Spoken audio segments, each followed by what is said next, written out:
Ito yung unang ulam na linuluto ng mga kusinera sa aming bayan pag fiesta. Ang tawag namin ay Batchoy. So meron akong pork, mga 2 pounds, pork blood na chunk, at pork liver. Ito ay aking lilinisin sa vinegar para maalis yung lansa. Pinakulo ko muna ang pork. Nung nag-evaporate na ang tubig, ako na ay nanggisa ng luya muna. Pag lumabas ng aroma ng luya, aking linagay na ang bawang. Then, ang sibuyas at ating halo-halo lang para hindi masunog.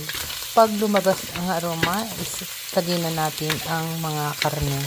Halo-haloin lang for about 3 minutes. Ngayon, ilalagay na natin ang Chinese celery at ating i-mix. Then, lagay na natin ang pork liver. I-mix natin ang mga ingredients for about 1 or 2 minutes. Ngayon, maglalagay tayo ng patis to taste. Then, maglagay tayo ng tubig. Depende kung gaano kasabaw ang gusto nyo. Then, takpan, luto natin for 15 minutes. After 15 minutes, lagay na natin yung dugo. Haluin at tutuin for another 15 minutes. Ngayon, maglalagay tayo ng isang package na magic sarap. Pagkatapos haluin, tikman natin kung tama na ang lasa. My version of Batchoy, linagyan ko rin ng sili para may kick. Ang sarap!